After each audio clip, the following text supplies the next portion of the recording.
Ang kwentong ito ay hango sa totoong buhay. Karanasan ito ni Simon. Taong 1973, General Tino, Nueva Ecija.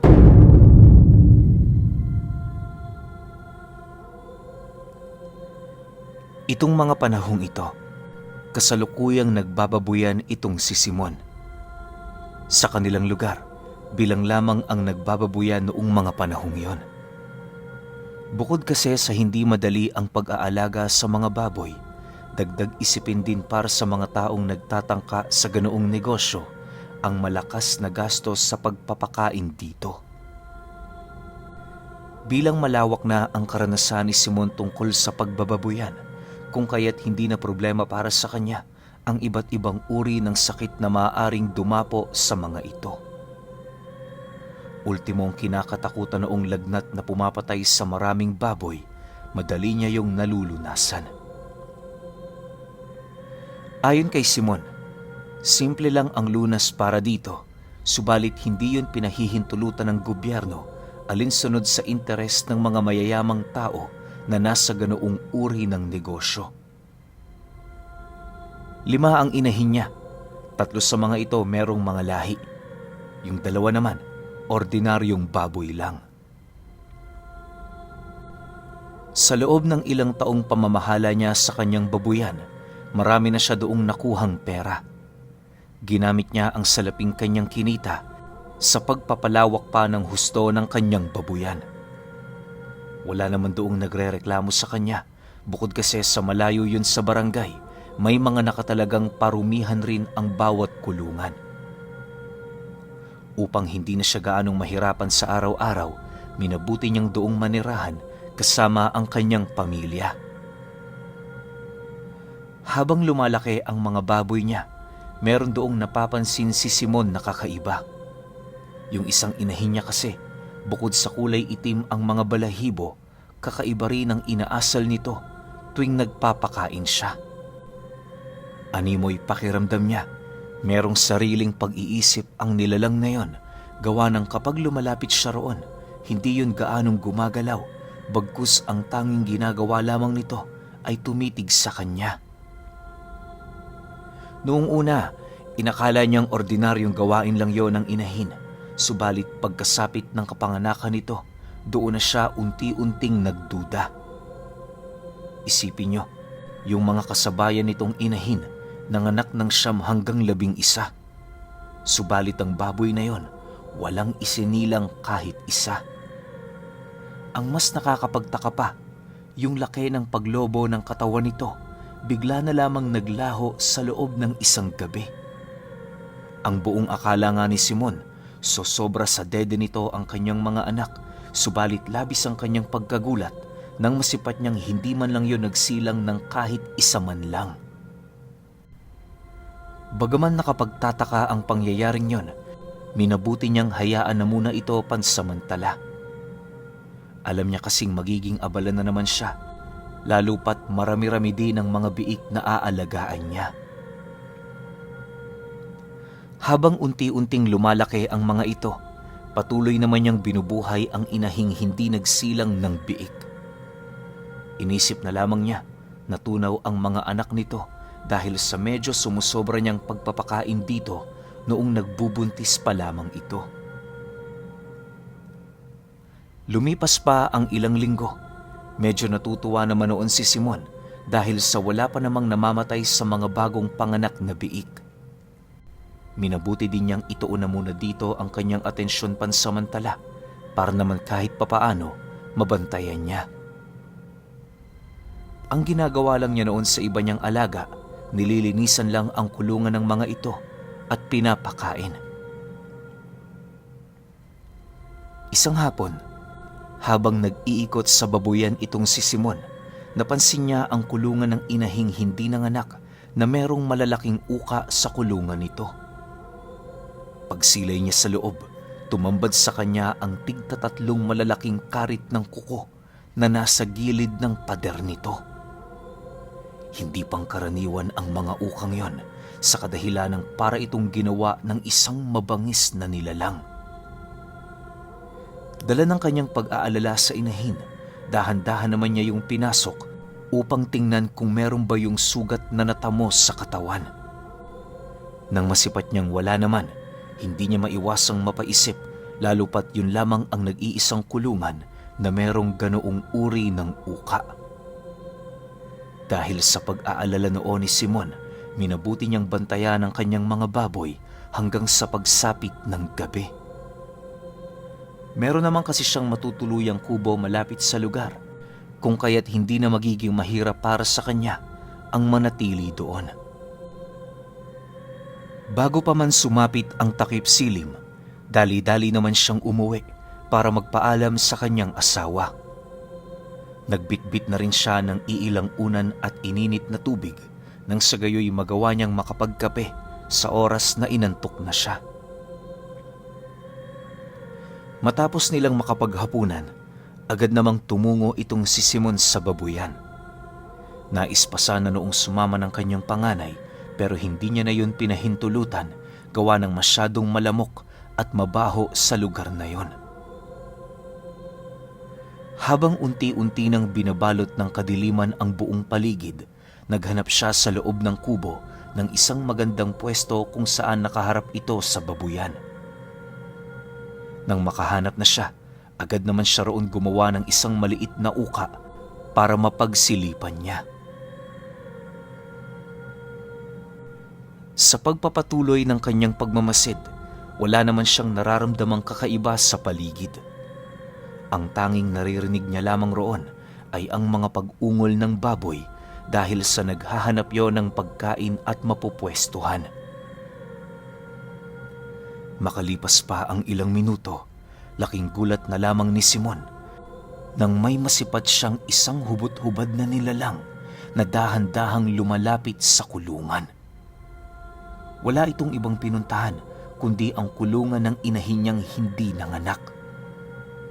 Sa pagdating nito sa harapan ng kulungang yon, kitang-kita niya kung papaano nito dinukot ang isang paa ng tao na nasa loob ng bunganga nito. Dahan-dahan niyong inilapag ng nilalang sa kulungan ng baboy kung saan nasipat niya ang inahin na agad din naman niyong nilantakan. Habang kumakain ang kanyang alaga, laking gulat na lamang niya nang mapansin niyang di hamak na mas natutuwa ito sa ibinigay na pagkain ng nilalang na yun dito. Halos ilang minuto lamang noon ang dumaan nang magawa na itong makain ng kanyang alaga na simot hanggang buto. Pagsilay naman ng nilalang na naubos na yon ng baboy, dahan-dahan naman itong tinulungang makalabas yun sa kulungan. Subalit, pagsilay ni Simon sa papaangat ng mga paa nito sa kulungan, naglakas loob naman siyang sigawan ng nilalang na yon habang hinuhugot sa kanyang tabi ang daladala niyang sundang. Dahil sa kanyang ginawa, bigla naman yung kumaripas ng takbo papalayo kung saan bago pa man niya magawang makalabas ng kubo, wala na ito. Sa pagbalik ng katahimikan sa paligid, dahan-dahan namang nilapitan ni Simon ang inahin na panay na ang ginagawang pagwawala. Hindi naglaon, paglapit niya rito, bigla naman yung napatahimik na parabang nakikiramdam. Habang pinagmamasdan niya ang ginagawa nito, gulat naman siya noon sa kadahilan ng pakiramdam niya, dahan-dahang nagbabago ang wangis ng baboy na yon. Bukod sa namumula nitong mga mata, agaw pansin din para sa kanya ang mga nakatayo nitong balahibo at ang mga nakausli nitong matatalas na kuko. Diba kung ordinaryong kuko ng baboy, parang sa kalabaw? Yung kuko ng baboy nila Simon, parang sa pusa. Hindi niya mawari kung dahil lang ba yun sa dilim o sa paglalaro ng kanyang paningin, dala ng takot at labis na pagkabahala. Ilang beses niya din yung pinagmasdan pero ganun pa rin ang kanyang nasisilayan. Sa pagsapit ng umaga, hindi pa man nagigising ang pamilya niya, nagdesisyon siyang tumungo sa baryo para humingi ng tulong. Nagkataon naman noong may kalapit siyang albularyo kung kaya't hindi naging mahirap para sa kanya na ipakita ang baboy niya. Nang marinig ng albularyo ang kanyang naging salaysay, hindi na sila nagsayang ng oras na tumungo roon. Ayon sa albularyong kanyang pinagkonsultahan, minamanipula ng nilalang na kanyang nasilayan ang alaga niya. Maaaring meron itong masamang binabalak kung kaya't gumagamit yun ng hayop katuwang sa pagsasakatuparan ng mga plano nito. Inabisuhan din siya nitong mag-ingat sa kadahilan ng karaniwang nangyayari sa ganoong sitwasyon. Inaatake ng mga hayop ang mga taong orihinal na nag-aalaga roon. Habang binabagtas nila ang daan, doon naman sila nag-usap ukol sa mga kinakailangan niyang gawin upang manumbalik ang dating inaasal ng kanyang inahin. Hindi na yan babalik sa dati, Simon.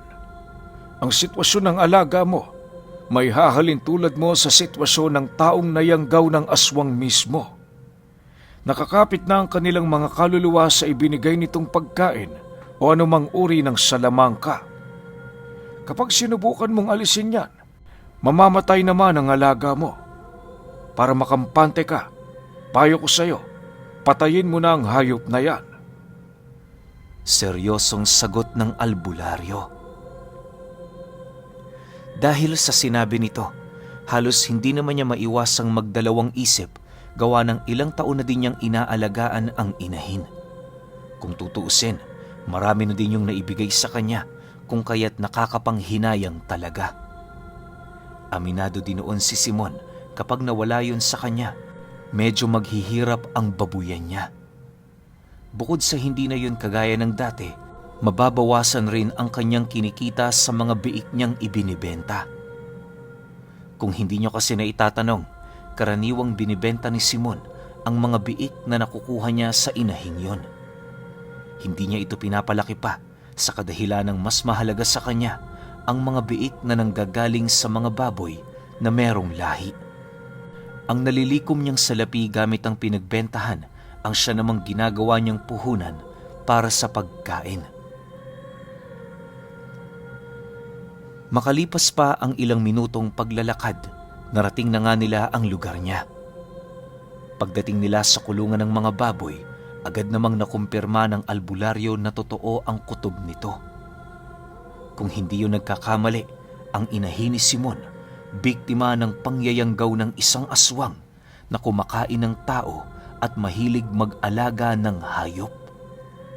Sigurado akong nabanggit na ni Pinuno ang lahing ito, pero sa abot ng aking pagkakaalam, iba't iba ang tawag nito sa bawat lugar. Sa amin kasi, tinatawag namin ang nilalang na yon na igik. Para siyang batang aswang na merong nalalagas na buhok sa ulo. Butot balat rin ito at meron yung mahahabang mga binti. Hindi rin ito patuwad kung lumakad at palagi yung may daladalang sisidla na pinagkakainan ng hayop na kasalukuyan itong niyayanggaw. Para din itong ibon kung manginain, sa kadahilan ng may kakayahan itong iluwa ng buo ang anumang bagay na ipinasok nito sa loob ng kanyang sistema. Ang mas nakakakilabot pa sa nilalang na yon ay ang kakayahan nitong gumaya ng iba't ibang huni ng nilalang, kagaya ng tiktik at mga abwak. May kakayahan din itong kumain ng bangkay, alinsunod sa natatanging abilidad ng balbal. Hindi rin yun basta-bastang naaapektuhan ng iba't ibang uri ng lason, gawa ng napakalakas ng asido nito sa tiyan. Sa katunayan, may mga pagkakataong ginagamit yon ng nilalang bilang isang sandata sa oras na nanganganib na ang buhay niya. Matapos naman yung mapag-alaman ni Simon, minabuti niyang pag-isipan ng maigi ang kanyang magiging pasya. Halos, hindi kasi siya noon basta-bastang makapagdesisyon, gawa ng ang iniisip niya ano ang idadahilan niya sa kanyang asawa. Nang marinig naman yon ng albularyo, tumawa lang naman ito habang sumasagot ng, E di sabihin mo, ganyan na ba kahirap ang problema mo, Simon? Naku naman, mauunawaan ka niyan. Huwag kang mag-alala, ipapaliwanag natin ang maigi sa kanya.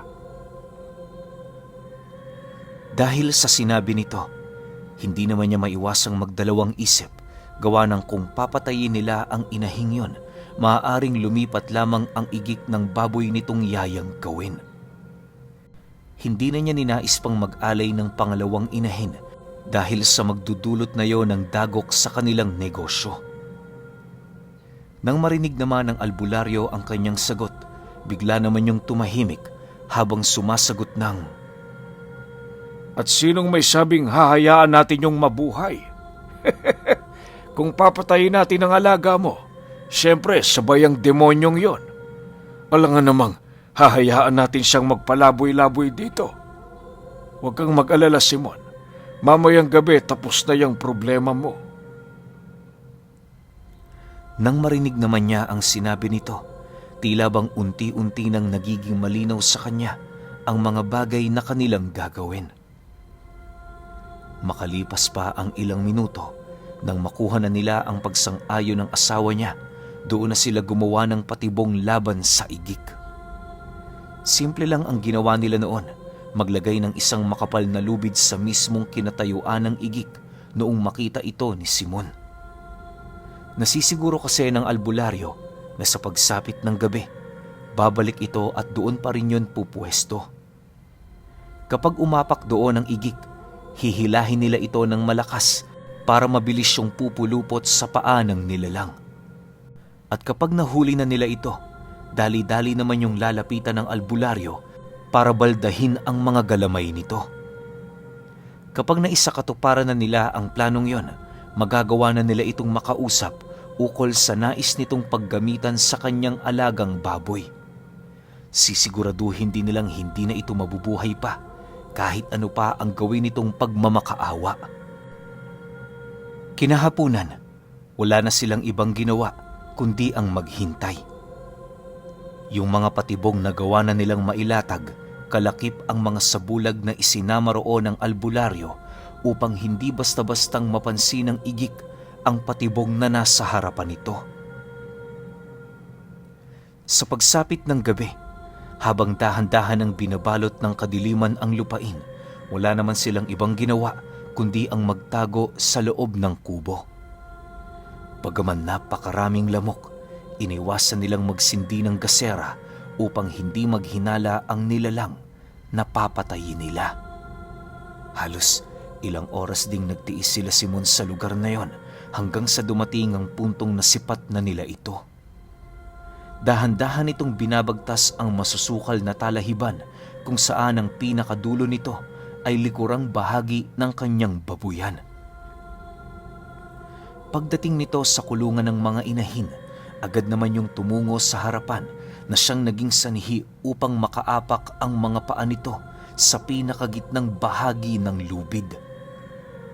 Nang akmang hihilahin na yun ni Simon, nasipat naman niya ang igik na biglang tumalon sa ibabaw ng kulungan habang dahan-dahan itong isinusuka ang dalawang kamay ng tao.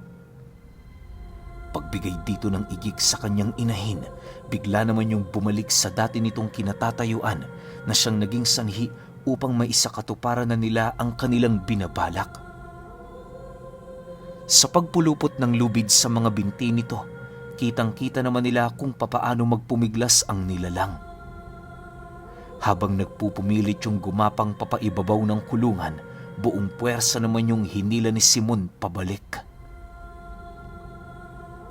Makalipas pa ang ilang minuto, wala na yung nagawa kundi ang manatili sa kinaroroonan nito habang nakalubog ang matatalas nitong mga kuko sa lupang animoy pinagkakapitan nito. Paglapit doon ng albularyo, bigla namang tumalon sa kulungan ng baboy at mabilisan yung sumugod patungo sa kinaroroonan nito. Pagsilay naman dito ng matanda na hindi na pangkaraniwan ng alagang yun ni Simon, napilitan na itong gumamit ng dahas. Halos umabot sa 50 saksak ang tinamo ng inahin bago ito tuluyang panghinaan. Nang mapagtanto naman nilang wala na itong kakayahan pang lumaban, agad naman yung nilapitan ng albularyo at walang pagdadalawang isip na inundayan ito ng talim ng kutsilyo sa lalamunan. Dahil sa ginawa nito, tanging pag-ungol na lamang ang nagawa ng baboy habang nagpupumilit pang tumayo. Hindi naglaon Nalagutan na din yon ng hininga na siyang naging sanihi upang mapasigaw ng napakalakas ang igik. Dahil sa mga nangyari, nagpumilit pa yung tumayo, subalit dahil sa lakas ng mga pamakong binitawan ng matanda, wala na yung nagawa kundi ang umiyak. Hindi naglaon nang magawa na yung matapyasa ng matanda ng mga galamay, minabuti nilang ibitay ito sa isang puno ng kamatsili para kausapin.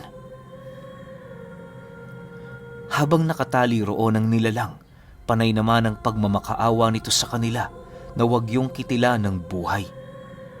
Depensa nito, wala naman yung doong ginagawang masama at ang tanging hangad lang nito, alagaan ang inahing pinatay ng albularyo. Dagdag pa nito na wala yung planong pumatay ng kung sino-sino sa baryo sa kadahilan ng ramdam nito ang mapapanganib na presensya ng mga albularyong naninirahan doon. Matapos naman yung marinig ni Simon, walang takot naman niyang pinagbababato ang nilalang na yon. Pagsilay niyang dumudugo na ang ulo nito, paulit-ulit naman niya yung pinagmumumura habang sinasabihan yon ng hindi na ito maaabutan ng umaga. Dahil sa kanyang naging asal, mas lalo pang nagmakaawa sa kanila ang nilalang na bigyan niyo ng pangalawang pagkakataon para mabuhay. Ayon dito, hindi siya tatanaw ng galit sa mga ito kahit nagawa ng maputol ng albularyo ang kanyang mga paa at kamay. Nang marinig naman ng matanda ang sinabi ng nilalang, bigla namang nandilim ang paningin nito. Gawa ng pakiramdam niya, sila pa ang dapat umintindi roon, gayong ito naman talaga ang nakaperwisyo. Pagdukot ng albularyo sa kanyang kutsilyo, agad naman niyang nilapitan ang igik at walang habas yung pinagsasasaksak sa dibdib. Pagtulo ng napakarami nitong dugo sa lupa, halos hindi na ito makapagsalita dahil sa tindi ng pinsala nitong natamo. Nakakalimutan mo ata ang posisyon mo ngayon, demonyo. Sino ka para humingi sa amin ng pangalawang pagkakataon? Hindi ba't ikaw ang una ritong naminsala? Hihingi-hingi ka ngayon ng patawad dahil nahuli ka. Paano kung hindi?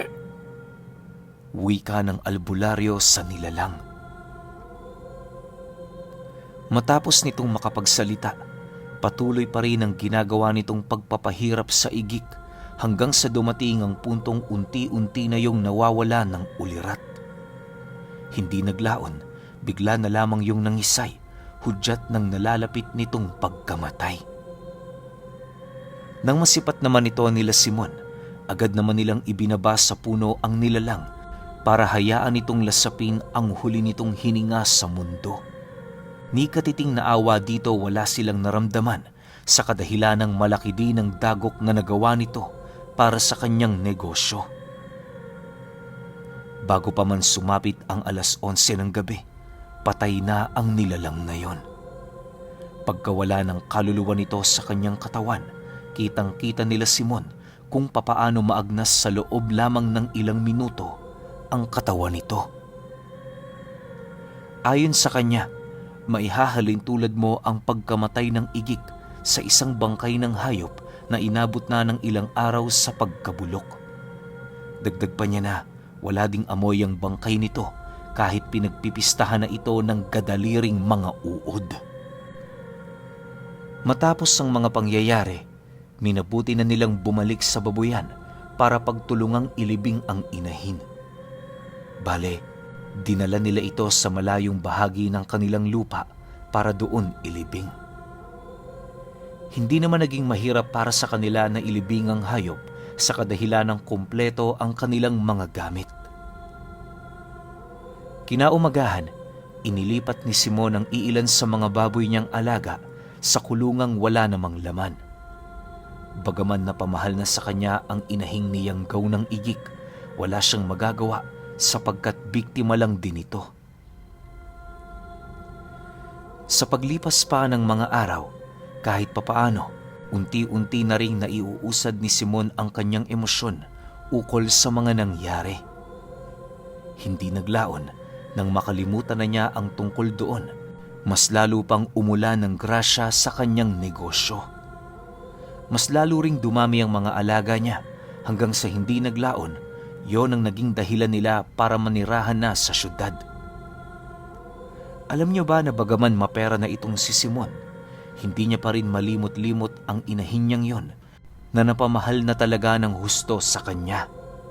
May mga pagsisisi man, alam niyang wala siya doong kasalanan, gawa ng biktima lang din ito ng nilalang na kung tawagin ay igik, na isang uri ng aswang na nangyayanggaw ng baboy.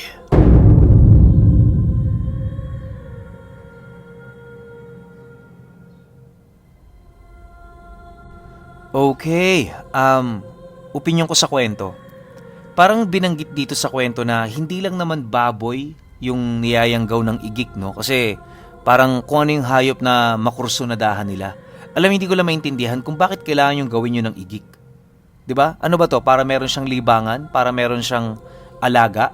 Kasi nung papatayin na nila yung igik, may sinasabi siya na parang gusto niya lang gawing alaga yung baboy neto ni Simon. Ang kaso nga lang, kapag ginawa niyang alaga yun, hindi na yun magfa-function bilang kung ano siya talaga, kung baboy siya. Kasi nga, hindi na nanganak eh. Malamang sa malamang ilang buwan hinintay ni Simon na magsilang yun ng mga biik.